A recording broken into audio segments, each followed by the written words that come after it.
मुख्यमंत्री सुक्खू ने नादौन में पत्रकारों से बातचीत के दौरान भाजपा के नेताओं के बयानों पर करारा जवाब दिया है। मुख्यमंत्री सुक्खू ने दो टूक शब्दों में कहा है कि आंतरिक कलह के चलते बीजेपी के नेता अनापशनाप बयानबाजी कर रहे हैं। वहीं मुख्यमंत्री सुक्खू ने कहा कि कांग्रेस सरकार की सच्चाई जानने के बाद पीएम मोदी ने अपना ट्वीट डिलीट करवाया है।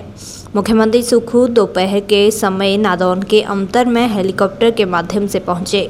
मुख्यमंत्री सुक्खू का पहुंचने पर KCC bank chairman Kuldeep Singh Pathania, विधायक सुजानपुर कैप्टन रंजीत सिंह राणा के अलावा डीसी अमरजीत सिंह, एएसपी भक्त सिंह, एसडीएम राकेश कुमार मौजूद रहे। सुक्खू ने कहा कि जयराम ठाकुर अपनी गद्दी को बचाने के लिए आए दिन बयान करते आ रहे हैं। उन्होंने कहा कि भाजपा में अपनी आंतरिक लड़ाई बढ़ी है और आंतरिक लड़ाई का असर ऐसा पड़ा है कि एक सुर में कोई बात नहीं कर पा रहा है। उन्होंने कहा कि पीएम से भी भाजपा ने झूठ बयान दिया है और ये सब भाजपा के गुटों में बढ़ने का असर है।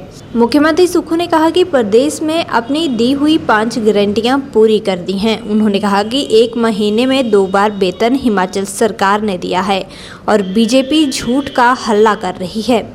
उन्होंने कहा कि किसी भी सिस्टम को लाने के लिए अनुशासन बहुत ज़रूरी होता है। उन्होंने कहा कि यह किसी भी अखबार ने नहीं लिखा कि 1 महीने में वेतन दिया गया है।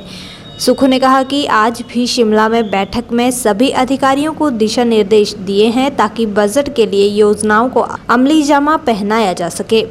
मुख्यमंत्री सुक्खू ने सांसद अनुराग सिंह ठाकुर के बयानों पर पलटवार करते हुए कहा कि व्यवस्था में सुधार होने पर भाजपा को तकलीफ हो रही है और प्रदेश आत्मनिर्भर बनने की दिशा में आगे बढ़ रहा है और अनुराग ठाकुर को यह सब स्वयं पता होना चाहिए क्योंकि वे वित्त मंत्री रहे हैं। उन्होंने कहा कि पिछले 40 सालों से व्यवस्था में सुधार होने से दिक्कत हो रही है। उन्होंने कहा कि भाजपा पार्टी के समय शिक्षा क्षेत्र व हेल्थ क्षेत्र में हिमाचल निचले स्थान पर चला गया था और 2027 में हिमाचल आत्मनिर्भर बनेगा। मुख्यमंत्री सुक्खू ने कहा कि शिमला में सभी मंत्रियों के साथ आज बैठक की है और बैठक में दिशा निर्देश दिए हैं जिसमें बजट में कार्य योजना पर चर्चा की गई है। साथ ही कितना बजट प्रदेश के लिए चाहिए इस पर भी रणनीति तैयार की गई है। नहीं, भारतीय जनता पार्टी के पास कहने को कुछ नहीं है। उनके पास अपनी आंतरिक लड़ाई इतनी ज़्यादा हो चुकी है, वो कई भागों में बटे हुए हैं। अब वो अपनी गद्दी को बचाने के लिए जयराम जी हमेशा हर दिन स्टेटमेंट देते हैं, उधर से दूसरे नेता देते हैं। अब उनकी आंतरिक लड़ाई का असर ये हो रहा है कि वो एक सुर में बात कर नहीं पा रहे और झूठी खबरें वो माननीय प्रधानमंत्री जी के पास पहुंचा देते हैं। ये कभी नहीं बताया उन्होंने कि 1 महीने में 2 बार सैलरी देने वाला भी हिमाचल प्रदेश बन गया। ये कभी नहीं बताया कि 4 दिन पहले सैलरी देने वाला भी हिमाचल प्रदेश बन गया और प्रधानमंत्री जी से महाराष्ट्र में झूठ बुलवा दिया। तो ये सब चीज़ें बीजेपी की जो आंतरिक लड़ाई है, कई भागों में बटी हुई है, उसका असर है। तो चूँकि 5 गारंटियाँ पूरी हो चुकी है और अगली गारंटियों को भी पूरा करने की दिशा में हम आगे बढ़ रहे हैं। गारंटियों के अलावा आपको ये भी देखना है कि 1 महीने में 2 बार हिमाचल प्रदेश के सरकारी कर्मचारी और अधिकारियों को पे हिमाचल प्रदेश सरकार ने दी है। जो हल्ला कर रहे हैं भारतीय जनता पार्टी, वो झूठ आधारित हल्ला कर रहे हैं। कभी भी किसी भी सिस्टम को चलाने के लिए उसमें अनुशासन लाना जरूरी होता है। कोई भी सिस्टम बिगड़ जाता है जब उसमें अनुशासनहीनता होती है। तो ये किसी ने नहीं लिखा कि 4 दिन पहले पे दे दी गई और 1 महीने में 2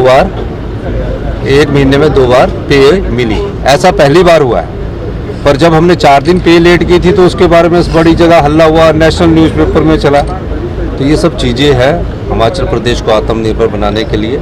और आज मैंने विभाग के सभी अधिकारियों को, खासकर मंत्री लोगों को दिशा निर्देश दिया है कि अपने विभाग की रिपोर्ट जो अगला बजट है उस पर, क्योंकि इस बजट को हम पहले तैयार कर रहे हैं, उस बजट के लिए जो भी योजनाएं लानी है वो मुझे 1-2 दिन में आकर अवगत करें। ऐसा है कि पिछले 40 साल से जो व्यवस्था बिगड़ी है उसमें जब सुधार होता है ना तो तकलीफ होती है।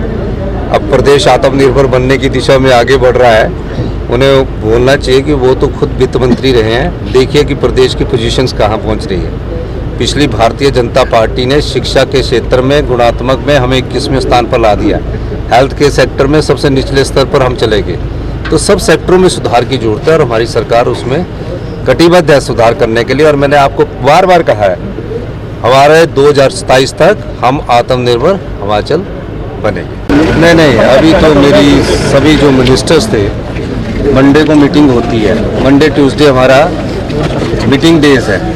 तो आज मैंने अपने मिनिस्टर्स बुलाए हुए थे और उनसे रिव्यू मीटिंग ली, तो तब इसका थोड़ा लेट हो गया क्योंकि मंडे और ट्यूसडे को ऑफिसर्स और मिनिस्टर्स की मीटिंग है। तो रिव्यू मीटिंग में सभी मिनिस्टर्स को ये दिशा निर्देश दिए गए हैं कि वो अपने डिपार्टमेंट की जो भी आगे कार्य योजना है, जो बजट में घोषणाएं हैं, उनको अमली जामा बनाने के लिए आप पूरे कितना बजट चाहिए उस प्रकार की सारी योजनाओं को अभी बताएं। तो इस दृष्टिकोण से आने वाले समय में जो बजट है उसकी तैयारी की जा सकती है। सर, गर्म